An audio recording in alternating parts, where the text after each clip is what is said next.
नमस्कार, का स्वागत है। वो हारी हुई बाजी को जीत में तब्दील कर देते हैं, ऐसा माना जाता है। और कांग्रेस का उनको एक तरह से कहा जाए दुख हरने वाला, या कहें कि जो परेशानियां होती हैं उनको हरने वाला माना जाता है। और ऐसे शक्ति सिंह गोहिल हमारे साथ हैं, कांग्रेस के प्रभारी हैं। सर नमस्कार आपको। थैंक यू, नमस्कार भैया। अच्छा, एक चीज ये है कि अप्रैल में आप बने हैं 2018 में कांग्रेस के प्रभारी बिहार के, और उससे पहले आपका लंबा राजनीतिक अनुभव रहा, लेकिन कांग्रेस का यहां दुख कैसे हर रहे हैं आप? देखिए, एक मुझे नई कर्मभूमि मानो तो मिली यहाँ पे। गुजरात मेरी जन्मभूमि रही, वहाँ काम किया। राहुल गांधी जी का धन्यवाद कि मुझे बिहार में काम करने का मौका मिला। और ये ज्ञान की भूमि है, माना जाता है मोक्ष की भूमि है, ज्ञान की भी भूमि है। मुझे काफी कुछ यहाँ सीखने को मिला है। मैं सबसे पहले बिहार के आवाम का, बिहार की प्यारी जनता का धन्यवाद करता हूं कि मुझे प्यार मिला है, समर्थन मिला है। और मेरे कांग्रेस के नेता और कार्यकर्ता, मैं जब से यहां आया हूं मुझे किसी गुट ये वो किसी का धब्बा नहीं लगा। सबका साथ और समर्थन मिला है, और इसी की बदौलत बिहार में आज मुझे काम करते हुए बड़ी खुशी महसूस हो रही है। अच्छा, आप कह रहे हैं खुशी महसूस हो रही, तो किस तरह की चीजें हैं, क्या करने वाले हैं आप? चूंकि अब आपके सामने एक चुनौती है 2019 की, और उसको लेकर तमाम तरह के सवाल हम पहले उन पर बात करेंगे, लेकिन पहले ये कि क्या आप लोगों की योजना है, क्या करने वाले हैं आप? देखिए, मेरा पहला काम है कि मेरे घर को मजबूत करूं, मेरा ऑर्गेनाइजेशन जो है उसको ठीक करूं। और इसीलिए मैंने डिस्ट्रिक्ट कांग्रेस कमेटी, उसकी ठीक से पूरी बॉडी बने, प्रखंड कांग्रेस, ब्लॉक कांग्रेस कमेटी की पूरी बॉडी बने, और मैं पंचायत अध्यक्ष कांग्रेस पार्टी का बने। उस पे मैं और मेरे साथी सेक्रेटरीज मिलके हम मेहनत कर रहे हैं। तो एक तो पहला संगठन मजबूत होगा। जब हमारा संगठन मजबूत होगा तो हम आवाम के इश्यू को उठा पाएंगे, आवाम को जोड़ पाएंगे। अच्छा, आवाम को जोड़ने की बात कर रहे हैं, लेकिन आपने एक बात कही थी कांग्रेस के जो पुराने साथी उनको जोड़ने की, और उसके लिए कुछ प्रभारी भी आपने नियुक्त किए थे। कितनी बात आगे बढ़ी? क्योंकि रामजतन सिन्हा जैसे नेता हैं जो पूर्व अध्यक्ष रह चुके हैं, वो अब जेडीयू में रुख कर रहे हैं। देखिए, हमारी कोशिश है कि आइडियोलॉजी के साथ जुड़े हुए हमारे लोग, और बिहार तो कांग्रेस का गढ़ हुआ करता था। आज भी हर गांव में, बिहार में हर गांव में, हर बड़ा अगर एक फैमिली देख लो तो उसमें कहीं ना कहीं कांग्रेस का डीएनए छुपा हुआ है, कांग्रेस की बात छुपी हुई है, कांग्रेस के प्रति भाव छिपा हुआ है। अगर इनको हम हाथ लगा के प्यार से हमारी सिस्टम में जोड़ ले तो मेरी कोशिश है, और काफी हद तक मैं उसमें सफल भी रहा हूं। यहां पे एक और भी है कि पॉलिटिकली बहुत अवेयर लोग हैं, तो सबको यह है कि मुझे चुनाव लड़ना ही लड़ना है, पहले जो चुनाव आता है वही लड़ लेना है। तो कुछ थोड़ा इधर उधर होता है राजनीति में, पर एक आइडियोलॉजी के साथ कमिटेड लोग भी हैं, और बड़े पैमाने पे विदाउट एनी कंडीशन, कोई शर्त नहीं है, पर कांग्रेस के साथ लगना और जुड़ना है। ऐसे लोग हर रोज हमारे साथ मिल रहे हैं, मैं इनका धन्यवाद कर रहा हूं। अच्छा, हर रोज कांग्रेस साथ मिल रहे हैं, आइडियोलॉजी की आप बात करें, लेकिन एक आइडियोलॉजी हम आपको पीछे ले जाना चाहेंगे। जब राहुल गांधी कांग्रेस के महासचिव बने थे, तब उन्होंने कहा था कि इसके ऊपर दाग लगेगा या कोई दागदार होगा तब उनको कांग्रेस में शामिल लेंगे, उसको संगठन में नहीं शामिल करेंगे, और वो चीजें उस समय हुई भी थी। लेकिन अब बिहार में इन्हीं चीजों को लेकर सवाल उठने लगे। देखिए, कुछ जायज बातें होती है, कुछ नाजायज बात लोग करते हैं। मैं कर लूं तो लीला, अगर मेरे साथ है तो सब कुछ ठीक है, दूसरे के वहां गए तो वो बहुत बड़े दागी हो गए। राहुल गांधी जी एक ऐसी लड़ाई लड़ रहे हैं जो इस देश को, संविधान को बचाने की लड़ाई है, किसान की आवाज है, युवा की आवाज है, एक सही मायने में जुमले जाएं और सच्चे दिन आए, उसकी लड़ाई लड़ रहे हैं। इसीलिए राहुल गांधी जी की लड़ाई एक सच्चाई की लड़ाई है, साथ सबका मिल रहा है। मेरी पार्टी में जो नहीं है, कांग्रेसी बना नहीं है, कोई टिकट नहीं मिला है, पर क्योंकि राहुल गांधी जी देश का हित कर रहे हैं, हमें राहुल गांधी जी को समर्थन करना है। आपने गांधी जी की बात की है, गांधी जी साधन और साध्य दोनों की बात करते थे, क्या कहेंगे? बिल्कुल, गांधी जी साधन और साध्य दोनों की बात करते थे। गांधी जी कहते थे कि आप में उतनी पवित्रता होनी चाहिए। मैं अगर टाटा के बंगले में, गांधी जी कहते हैं कि मैं ठहरता हूं, मेरे पर कोई उंगली नहीं उठ सकती है, क्योंकि लड़ाई लड़नी है तो मैं झोंपड़े में भी, गरीब के झोंपड़े में जाके भी बैठ सकता हूं, और टाटा की गाड़ी या टाटा का बंगला है, तो उसको भी वो एक काम होता है कि सबका एक सच की लड़ाई आप लड़ रहे हो तो आपको साधन भी चाहिए, आपको समर्थन भी चाहिए, आपको साथी भी चाहिए, लोगों का साथ भी चाहिए। अच्छा, साथ की बात की आपने, अब रैली आने वाली है आपकी, 3 फरवरी को रैली होने वाली है, तो क्या मानते हैं आप, किस तरह से देखते हैं, क्योंकि आपने तमाम तैयारियां शुरू की हैं रैली को लेकर, तो क्या आपको लगता है किस तरह की रैली होने वाली है? देखिए, मैं आपकी इस चैनल के माध्यम से बिहार के प्यारे लोगों का, बिहार के आवाम का तहे दिल से धन्यवाद और नमन करता हूं। शुरू में लग रहा था, हम 28 ईयर से 28 साल से गांधी मैदान में रैली नहीं कर पाए हैं, लग रहा था कि मुश्किल काम है, भीड़ होगी नहीं होगी, कौन आएगा, कहां से आएगा।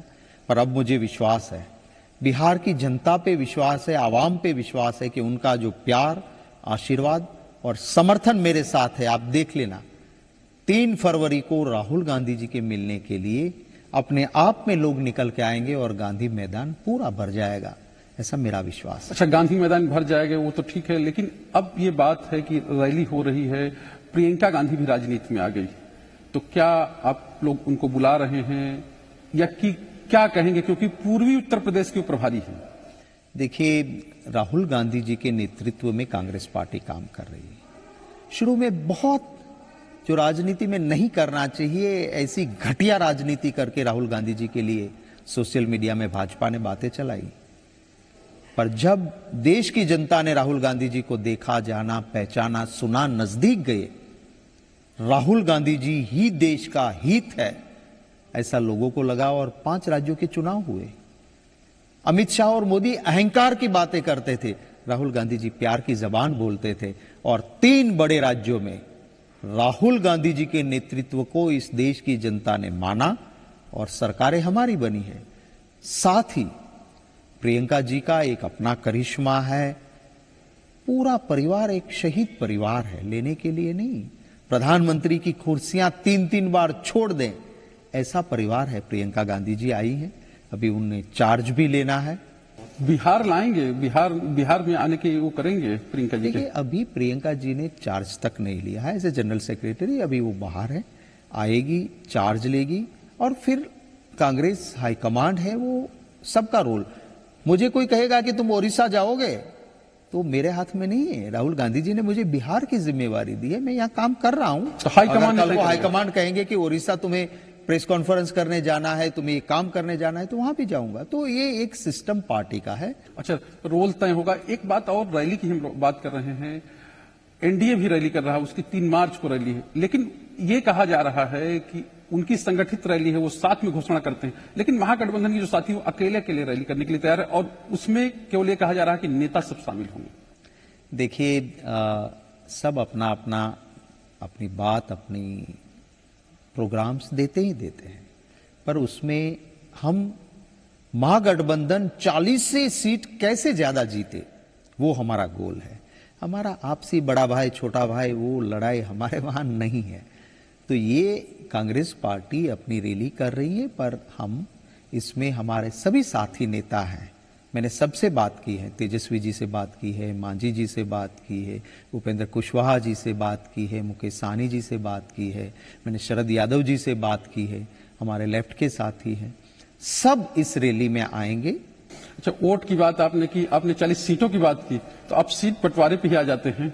अभी आप लोग बात कर रहे थे, कह रहे थे कि हम बंटवारा कर लेंगे, खरमास बीत जाएगा, और वो बीत गया। उसके बाद अब हो रहा है कि रैली के बाद बात होगी। किस तरह से, अगर पिछले चुनाव की बात करें तो 27 सीट पे आपकी साथी है राजद, वो लड़ी थी, और एक तरह से कहा जाए कि तारिक अनवर को मिला दिया जा चुकी है, वो कांग्रेस में आ चुके हैं, तो 13 सीटों पे आप लोग लड़े थे। और जो सूचना है उसके मुताबिक 7 सीट वो छोड़ने के लिए तैयार है राजद के लोग, आधी सीटों पर लड़ना चाहते हैं। और ऐसे में जितने लोग आ गए हैं तो कितनी सीटें कांग्रेस छोड़ेगी? देखिए, 7 सीटों वाला प्लांटेड स्टोरी था।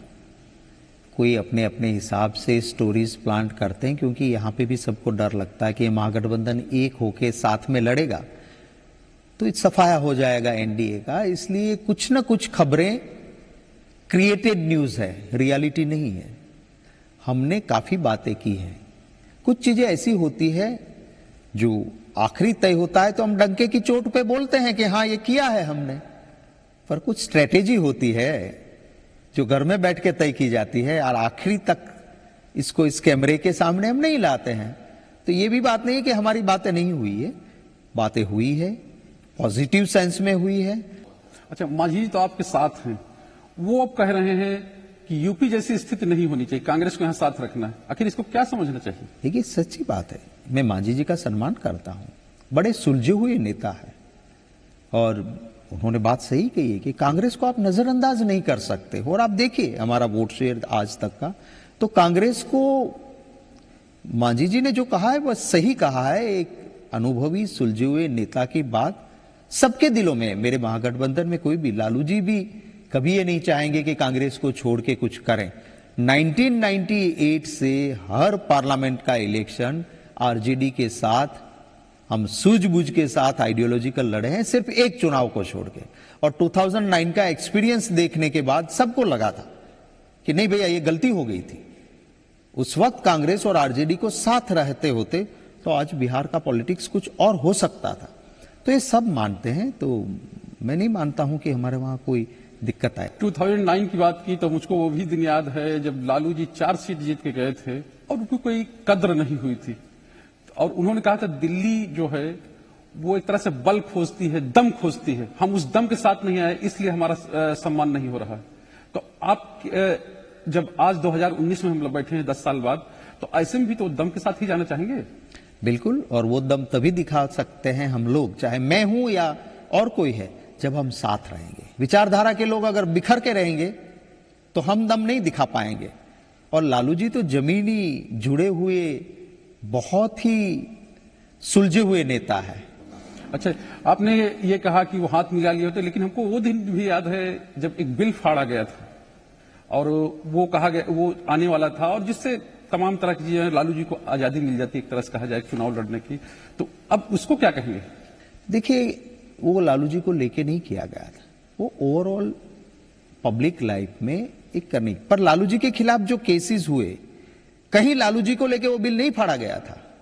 वो बिल था कि इस राजनीति में ठीक से काम हो। लालू जी के खिलाफ के जो केसेस है, मैं एक एडवोकेट हूं, मैं दावे के साथ कहता हूं कि एजेंसी ने मोदी के दबाव में, अमित शाह के दबाव में गलत तरीके से उनके खिलाफ अपील्स की हुई है।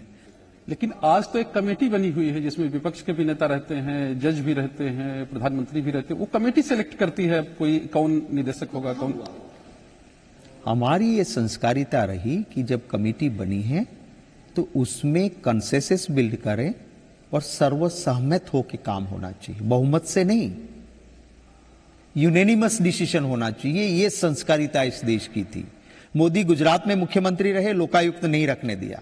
अगर खाता नहीं, खाने देता नहीं तो लोकायुक्त स्टेट में नहीं, देश में प्रधानमंत्री तो लोकपाल नहीं, माने तुम इतना खाते हो, करोड़ों से कम खाते नहीं, इसीलिए लोकपाल रखने देते नहीं है। ये जुमलेबाज जाएंगे, सच्चे दिन आएंगे। तो सच्चे दिन आप लोग लाने वाले हैं। लेकिन एक बात आपने कही, बिहार में जिस तरह से धान की खरीदारी या चीनी मिलों, लेकिन इसको आप लोग मुद्दा नहीं बना पाए। देखिए, हम मुद्दा नहीं बना पाए। मैं तो कहता हूं हमने हर जगह ये बात की है। अगर हम लोगों तक नहीं पहुंच पाते तो आज आप ही मान रहे हो कि कांग्रेस फिर से वाइब्रेंट हुई, खड़ी हुई, लोगों में दिख रही है। हम कैसे दिख रहे हैं? क्योंकि लोगों का साथ है, जनता के आशीर्वाद से लोकतंत्र में होता है। और मैं कोई अहंकारी अमित शाह नहीं हूं जो अहंकार से कहे इतनी सीटें लेके आऊंगा। नो, मैं मानता हूं कि राजनीति में आखिर लोकतंत्र में जनता जनार्दन है, जनता महान है। अच्छा, आपने कांग्रेस की बात की, राहुल गांधी की बात की, बिहार की बात की। हम बिहार की बात करें अगर कांग्रेस के संदर्भ में, तो क्या देख रहे हैं भविष्य आप बिहार में कांग्रेस का? मैं बहुत अच्छा भविष्य देख रहा हूं। आने वाले दिनों में भारतीय जनता पार्टी का सफाया होगा। हमारी विचारधारा की सरकार आने वाले दिनों में बिहार की जनता बनाएगी। दिमागी तेज की बात आप कर रहे हैं, लेकिन ये क्या आप देख रहे हैं कि जो पुराना गौरव है, पुरानी जो बात है कांग्रेस की, वो लौटती हुई दिख रही है आपको कि आपका सीएम कब होगा? देखिए, मैं मानता हूं कि मेरी विचारधारा का सीएम हो और आने वाले चुनाव में मेरी विचारधारा का सीएम होगा, ये मैं दावे के साथ कह सकता हूं। क्या कांग्रेसियों ने ये सपना देखना छोड़ दिया कि हमारा सीएम होगा? देखिए, जब तक विचारधारा के साथ साथी साथ रहेंगे, हम किसी को ठगते नहीं है। हम किसी के साथ आज मेरी खुदगर्जी खत्म हो गई, कल को ये मैं तोड़ दूंगा, ये कांग्रेस पार्टी के संस्कार नहीं है। तो सब सीटों लड़ने की तैयारी आपने की है? देखिए, अभी कोई ऐसी नौबत नहीं है और मुझे मेरे साथियों पे विश्वास है।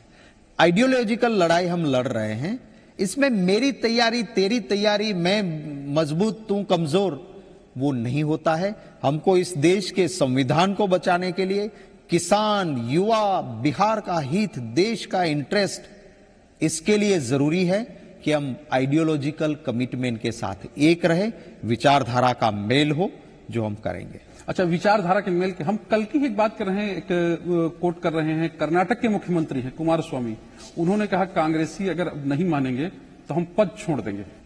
आप कल की बात करते हो, मैं आज की बात करता हूं। आज उन दोनों विधायकों से जो प्रॉब्लम थी, उन्होंने माफी मांग ली है। पॉलिटिक्स में कभी किसी की इमोशनल हो जाते हैं। कर्नाटक में बहुत कोशिश हुई, लोग बड़े तरीके से बीजेपी के लगे थे वहां, 2-2 बार ऑपरेशन हुए, पैसों की बारिश, सब कुछ।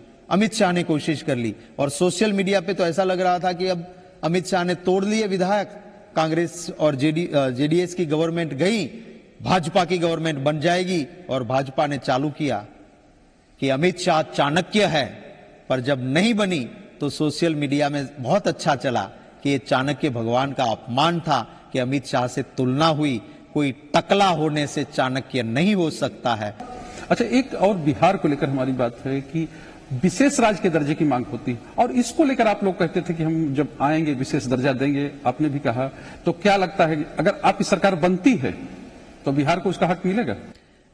देखिए, मैं आपको कहता हूं कि आप आंकड़े देख लीजिए। कांग्रेस पार्टी की 10 साल सरकार रही, जुमले नहीं, ऑफिशियल फिगर्स देख लो। बहुत सारी राशि दिल्ली में कांग्रेस की सरकार ने बिहार के हित के लिए दी थी। आप रेलवे का काम बिहार में देख लो, जब कांग्रेस की गवर्नमेंट थी। आपने बात की नीतीश कुमार की, तो हाल ही में उनका बयान एक आया है, उन्होंने कहा है कि 2015 में मैं था जो कांग्रेस को इतनी सीट मिल गई, अब लालू जी से सीट लेके देख लें। दिखाएंगे, डंके की चोट पे दिखाएंगे हम साथ मिलके कि बिहार में सीटें मिलेगी। नीतीश कुमार जी का मैं आदर करता हूं। नीतीश कुमार जी पता नहीं क्या कमजोरी थी या बीजेपी ने कैसे उनको ब्लैकमेल किया, नहीं तो यही नीतीश कुमार जी का स्टेटमेंट आपके पास भी होगा। उन्होंने कहा था, मिट्टी में मिल जाऊंगा, भाजपा से हाथ नहीं मिलाऊंगा। अब उनको क्यों हाथ मिलाना पड़ा होगा, शायद इतिहास कभी ना कभी तो बताएगा। क्योंकि मैं अमित शाह और मोदी को, मैं उसी स्टेट से आता हूं, वो सीएम था, मैं लीडर ऑपोजिशन रहा, मैं बहुत भली भांति इनको जानता हूं। किसी न किसी तरह से नीतीश बाबू को ब्लैकमेल करके, जिनके लफ्ज के खिलाफ, माने मिट्टी में मिल जाऊंगा, भाजपा से हाथ नहीं मिलाऊंगा, मिलना पड़ा, कोई वजह रही होगी। तो और इसीलिए उनकी क्रेडिट आ गए। भ्रष्टाचार पे जवाब नहीं मिल रहा था, हम टॉलरेंस हमारे नहीं है, जो 3 चीज की बात करते हैं, कम्युनिज्म, क्राइम और करप्शन। आज तीनों चीजें बीजेपी के साथ रह के चल रही है। अच्छा, उसका वजूद नहीं है। एक और सवाल, जितने नाराज हैं सांसद हैं वो सब कांग्रेस की तरफ देख रहे हैं, कांग्रेस में आज आ रहे हैं। अब कांग्रेसियों को लग रहा है कि जब मौका आया तो हमारा तो पत्ता ही कट जाएगा। कोई पत्ता नहीं कटेगा। जहां मेरा बंदा मजबूती से, मेरा कार्यकर्ता जीत सकता है, मेरी पहली प्रायोरिटी वही होगी। पर जहां मेरे साथी, मेरे कांग्रेसी कार्यकर्ता भी कहते हैं कि भैया ये सीट हमारे लिए जीतना मुश्किल है, इसकी वजह ये ताकतवर आदमी है, इसको ले आओ, हम साथ देंगे, सीट हम जीत लेंगे। क्योंकि हमारे लिए एक एक सीट राहुल गांधी जी को प्रधानमंत्री बनाना है, इसलिए जरूरी है, स्ट्राइक रेट जरूरी है। तो इसीलिए आप लवली आनंद को ला रहे हैं, अरुण कुमार को ला रहे हैं, या यूं कहें कि कीर्ति झा आजाद को ला रहे हैं और अनंत सिंह को भी ला रहे हैं। देखिए, कुछ चीजें चलती है वो सब सही नहीं होती है। मैं क्या करने वाला हूं वो हाइपोथेटिकल होता है। जब करूंगा मैं डंके की चोट पे कहूंगा, मैं धन्यवाद करता हूं लवली आनंद जी का। उन्होंने कहा मेरी कोई कंडीशन नहीं, मैं चुनाव लड़ने के लिए क्या खुदगर्जी के लिए नहीं, मुझे आइडियोलॉजिकल लगता है, मेरी घर वापसी है, कांग्रेस में मुझे आना है। अब चला रहे हैं कि अनंत सिंह जी के खिलाफ बहुत गुंडे हैं, ये हैं, वो हैं। मैंने आपको 2 एग्जाम्पल दिए, गांधी जी की आजादी की लड़ाई और भगवान राम ने राम सेतु बनाया, वहां सबने साथ दिया क्योंकि सच की लड़ाई थी। राहुल गांधी जी की सच की लड़ाई है, कांग्रेस में जुड़े नहीं, टिकट का कोई सौदा नहीं, और कोई साथ देते हैं तो क्या मैं नकार दूं? और आज भाजपा और जेडीयू कहते हैं, मेरे पास ये तस्वीर है उसी अनंत सिंह जी की जो आराम से बैठे हैं और भाजपा के डेप्यूटी चीफ मिनिस्टर झुके हुए हैं, पास में भाजपा के एक मंत्री बैठे हुए हैं। इसके बाद आप देख लीजिए, ये नीतीश कुमार जी दोनों हाथ जोड़ के अनंत सिंह जी को नमन कर रहे हैं।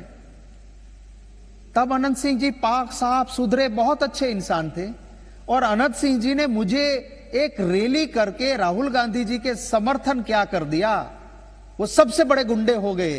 10% आरक्षण की बात हुई गरीब सवर्णों को, तो आरक्षण का आपके कुछ साथी उन्होंने विरोध किया जबकि आप लोग समर्थन में थे, और ऐसे में आप लोगों की तरफ से कोई सफाई नहीं आई कि आप कहां पे हैं। तो ऐसे आपको नहीं लगता कि सवर्ण जो है आपसे नाराज होंगे, या वो जो वोटर हैं, क्योंकि जातीय राजनीति मानी जाती है बिहार में? और दूसरा ये सवाल, किन मुद्दों को लेकर आप छोटे भाई के रूप में या बड़े भाई के रूप में बिहार में किस रूप में जाएंगे चुनाव में? बहुत अच्छा सवाल है आपका। मैं आपको, ये एक सोची समझी साजिश नरेंद्र मोदी की थी। उन्होंने पासा फेंका बिना किसी तैयारी के, देने की इच्छा नहीं थी। अगर गरीब सवर्ण को देना था तो शासन में आने से पहले वो हर बात को कहता था, मित्रों 100 दिन में करूंगा, तो 100 दिन में कर देते। आखिर 100 दिन भी नहीं बचे तब, माने 4.5 साल तक आपको सवर्ण गरीब याद नहीं आया, आखिरी 100 दिन भी नहीं बचे तब ये बिल लाए। उनकी मंशा ये थी कि वो बिल लाएंगे, कांग्रेस पार्टी विरोध कर देगी और ओपोजिशन विरोध कर देगी, बिल पास नहीं होगा, फिर मैं पूरे देश में घूमूंगा, भाइयों बहनों मैं तुमको गरीब को देना चाहता था, देखो ये कांग्रेस आपके हक का देना चाहता था, वो नहीं देने दिया। तो हमने क्या किया, हमने उसको एक्सपोज कर दिया। ये थे बिहार के कांग्रेस प्रभारी शक्ति सिंह गोहिल, जिनसे हमने सवाल और जवाब किए। उन्होंने बहुत बेबाकी से अपने बात रखी और ये बताया कि कैसे वो 2019 में चुनावों में जाएंगे, उनके क्या मुद्दे होंगे। आपको ये कार्यक्रम कैसा लगा आप जरूर बताएं, और अगले सप्ताह किसी और शख्स के साथ हम फिर हाजिर होंगे। तब तक के लिए नमस्कार।